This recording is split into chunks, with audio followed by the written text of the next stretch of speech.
오늘 우리에게 주시는 하나님 아버지의 말씀은 빌립보서 1장 1절에서 2절 말씀입니다. 빌립보서 1장 1절에서 2절 말씀 제가 봉독해 드리겠습니다. 그리스도 예수의 종 바울과 디모데는 그리스도 예수 안에서 빌립보에 사는 모든 성도와 또한 감독들과 집사들에게 편지하노니 하나님 우리 아버지와 주 예수 그리스도로부터 은혜와 평강이 너에게 있을지어다. 아멘. 우리가 이제 오늘부터 이 바울의 서신 중에서 우리가 지난번에는 이제 데살로니가 전후서를 이렇게 살펴봤죠. 그래서 바울의 이제 첫 번째 서신서를 살펴봤다면 이제 우리가 바울의 그 옥중 서신이라고 그러죠. 바울이 감옥에 있었을 때 자유롭지 못하는 상황이었지만 그럼에도 불구하고 교회들에게 편지를 보내면서 신앙을 독려하고 또 자기가 체험했던 것을 또 나누는 그러한 이제 옥중 서신이라고 그러는데 성경에 나오는 에베소, 빌립보, 골로새, 그러니까 에베소서, 빌립보서, 골로새서, 빌레몬서 이렇게 네 권을 옥중 서신이라 이렇게 하는데요. 우리가 그 중에서 우리가 이제 빌립보서를 이제 먼저 살펴보도록 하겠습니다. 그래서 바울이 감옥 안에서 자신의 이제 체험을 가지고 빌립보 교인들에게 감사하고 또 신앙의 권면을 하는 그러한 내용들이 빌립보서입니다. 대개 우리가 빌립보서를 기쁨의 편지다 이렇게 얘기해요. 다른 것보다 그 기뻐하라 이러한 단어들과 또 이런 말이 많이 나오기 때문에 그렇습니다. 그가 자유롭지 못한 상황이고 여러 가지 어려운 상황 가운데 있지만 하나님의 주님이 주시는 그 기쁨, 그 성령께서 주시는 그 기쁨으로 이 감사하는 거죠. 그리고 너무 기쁜 거예요. 그래서 그것이 자기만의 기쁨으로 끝나서 자기만 누리는 기쁨이 아니라 지금 감옥 밖에 있는 빌립보 교회 성도들도 함께 그것을 누리기를 원하는 것이죠. 그렇다고 해서 빌립보 교회에 별 문제가 없었던 건 아니에요. 빌립보 교회 안에도 또 신앙 안에서 문제들이 있었는데 그 부분은 우리가 앞으로 계속해서 살펴보도록 하겠습니다. 빌립보서는 바울이 로마 감옥에 투옥되었을 때 보통 이제 AD 한 61년에서 63년경 이렇게 얘기를 하는데 그때 이제 바울이 제2차 전도 여행 때 자기가 개척한 교회 빌립보 교회에게 직접 보낸 편지가 빌립보서입니다. 사실 2차 전도 여행 때 바울의 목표는 1차 전도 여행 때 다녔던 그 소아시아 지역을 포함해서 그 더 확장된 그곳에 복음을 전하기를 원했죠. 소아시아라고 하면 다른 데가 아니라 지금 말하면 터키 지역입니다. 이름이 뭐 튀르키예로 좀 바뀌었지만 그쪽 지역을 더 확장해서 복음을 전하기를 계획을 하고 있었지만 성령님께서 강권적으로 그를 이끄시잖아요. 그래서 환상 가운데 마케도니아 사람의 요청을 받게 되어서 그가 자기가 가졌던 그 계획을 수정해서 유럽으로 복음을 전하는 그러한 첫 시작이 일어나게 되죠. 그래서 그 유럽의 첫 발을 디뎌서 첫 번째로 복음을 전했던 곳이 바로 빌립보입니다. 그래서 빌립보에 들어가서 복음을 전하는데 그래서 그곳에서 이 옷감 장사죠. 자주 장사 그 루디아에게 복음을 전하고 또 그의 집에 있던 사람들이 세례를 받고 또 거기서 귀신 들린에서 점치는 한 여자를 고쳐준 것 때문에 또 감옥에 갇히게 되지요. 바울과 실라가 그걸 계기로 또 거기 빌립보 감옥을 담당하고 있는 그 간수 그 사람도 주님을 영접하게 되고 또 그 가족 식구들도 다 주님을 영접하게 되고 그러면서 빌립보 교회가 세워지게 되는 겁니다. 그러니까 지금 그렇게 해서 이제 시작된 교회, 그 교회에 이제 바울이 편지를 보내고 있는 거예요. 1절을 보시면 근데 바울은 자기를 뭐라고 소개하고 있냐면 그리스도 예수의 종이다 이렇게 소개하고 있어요. 그러니까 지금 바울은 자기의 정체성이 무엇인지를 분명하게 얘기하고 있는 것이죠. 여기서 종이라고 하는 것은 주인의 뜻에 완전히 복종해야 되는 노예를 뜻하는 겁니다. 우리가 둘로스라 이러잖아요. 둘로스. 그러면 이 사람이 지금 하나님과의 그 신앙의 관계가 아버지와 종의 관계 그 얘기를 하는 게 아니라 종은 뭐예요? 자기 의견이나 주장이 없는 무조건 어떻게 주인이 시키는 대로 복종하고 그 일들을 하는 사람이 종이잖아요. 지금 바울은 자기는 지금 죽고 오로지 어떻게 해요? 주님만이 사시는 삶을 사는 자기의 삶이 어떠한 삶인지를 얘기하고 있는 거예요. 나는 하나님 말씀에 철저하게 순종하고 복종하는 삶을 사는 사람입니다. 그러니까 이 바울이 신앙의 연수가 깊어지면 깊어질수록이요.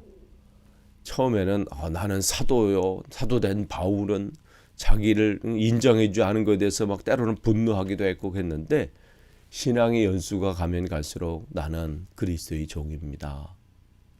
마지막 편지였던 디모데 전서 이렇게 가면 어떻게 나는 죄인 중에 우두머리입니다. 그러니까 자기가 얼마나 하나님을 생각할 때 자기가 얼마나 부족한 자인지를 점점점 깨닫게 되는 것이죠. 그러면서 지금 여기 디모데까지 소개하면서 우리는 하나님의 그리스도의 종입니다.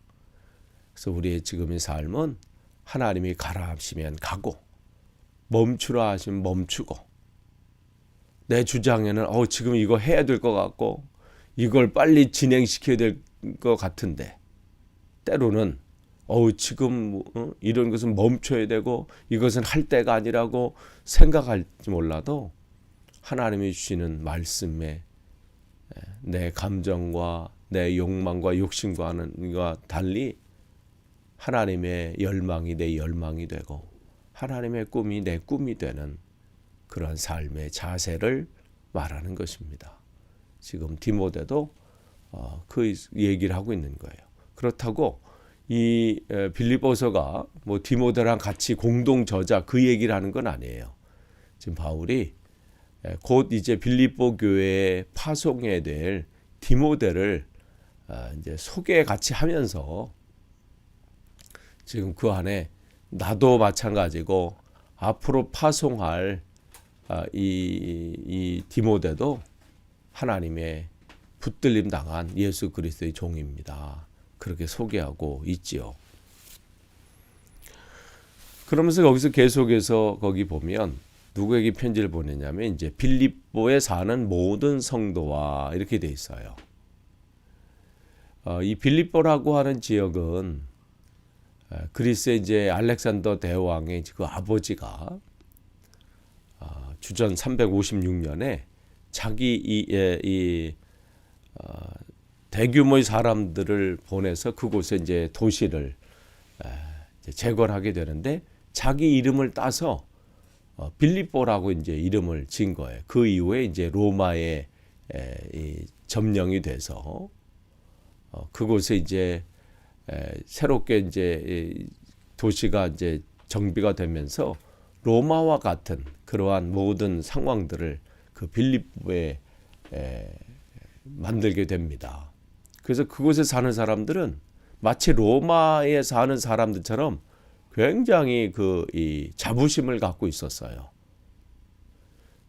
그래서 그곳은 다른 그 외부에서 뭐 세워지거나 뭐 외부의 어떤 세상 다른 것들이 정치 뭐 다른 종교나 문화나 이런 것들이 들어오기가 쉽지 않았던 것이죠. 그렇기 때문에 보통 유대인들이 이 바벨론 포로로 잡혀간 다음에 그곳에서 이제 성전이 없으니까 대략 성인 10명만 모이면 그들은 회당을 만들고 그곳에서 하나님 말씀을 나누고 가르치고 읽고 그랬던 것인데, 유독 이 빌립보 지역에는 그 당시만 해도 회당이 없었던 곳이에요.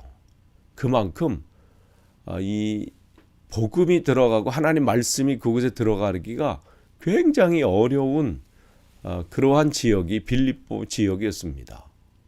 그런데 그곳을 하나님께서 어떻게 해요? 바울을 보내서 첫 번째로 그 유럽 땅에 복음을 전하게 한 땅이 무슨 복음을 전하기에 뭐 만만한 곳, 그래도 준비된 곳, 괜찮은 곳이 아니라 정말 척박한 땅이고 정말 힘든 곳이었다는 것이죠. 그런데 그곳에 하나님께서 바울과 바울 일행들을 보내서 하나님의 말씀을 그곳에 선포하게 하시고, 또 그곳에서 루디아와 그의 그 집안에 있는 사람들이 복음을, 주님을 영접하고 복음 앞에 세례를 받고, 또 간수들도 마찬가지, 그 빌립보 간수와 그 가족들도 다 예수님을 영접하고 세례받고, 그러한 놀라운 일들이 일어나면서 교회가 확장되는 거죠. 부흥이 되는 거예요. 그러니까 지금 감옥에 있으면서 이 바울은 그 빌립보 교회를 생각할 때마다 너무 감사하고 기쁜 거예요. 어떻게 저런 일들이 일어날 수 있을까? 이것은 자기가 한 것도 아니고 무슨 다른 게 아니라 자기는 그리스도의 종으로서 주님께서 가라 하시면 그거 간 거예요. 그곳이 어떤 곳인지, 그곳에 뭐가 기다리고 있는지, 그곳이 선교할 만한 땅인지 이런 것 중요한 게 아니고 가라 하면 가는 거예요. 그곳에서 복음을 전하라 하니까 전할 때 전혀 변화될 것 같지 않은 그 도시에 하나님의 교회가 세워지고 하나님의 놀라운 백성들이 주께로 돌아오는 일들이 왕왕 지금 생기는 일들이 일어나는 것이죠. 그러면서 그곳에 또 누구들에게 편지를 해? 거기 있는 성도들, 또한 감독들과 집사들에게 편지하는 거예요. 이제 리더십 그룹들이 또 세워진 거예요. 그냥 교회만 세워져서 그냥 뭐 이런 게 아니라, 여기서 감독이라고 하면 다른 말로 하면 이제 장로 이렇게 얘기하면 됩니다. 그러니까 그 교회 안에서 영적인 리더십을 가지고 하나님 말씀을 가르치고 나누고 신앙적인 모범을 보이면서 그 영적인 부분을 이제 책임지는 그러한 사람들이라면, 집사들은 그 교회가 잘 운영될 수 있도록 그 교회의 어떤 생활과 신앙의 생활과 교회를 운영하는 그런 책임을 가진 사람들입니다. 그 당시에 특별히 이 집사들이 했던 그 일 중에 중요한 일이 바로 구제하는 일들이었죠. 어쨌든 교회 안에는 이러한 혼자 어떤 한 사람이 아니라 이 바울이 두 감독과 집사들이라고 여기서 꼭 집어서 얘기하는 것은 교회가 그 연합해서 그 일들을 감당해야 되기 때문에 그렇습니다. 나 혼자 할 수 있는 것도 아니고 어떤 그룹 혼자 할 수 있는 게 아니라 연합해야 되는 거예요, 교회는.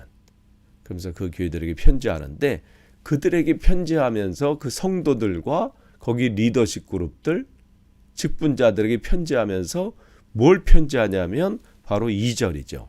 하나님 우리 아버지와 주 예수 그리스도로부터 은혜와 평강이 너에게 있을지어다.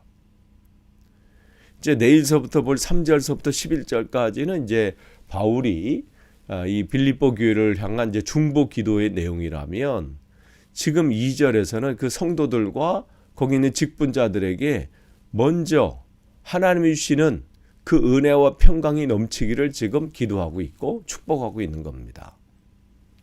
가장 중요한 것은, 바울이 생각할 때 가장 중요한 것은 다른 게 아니라는 거예요.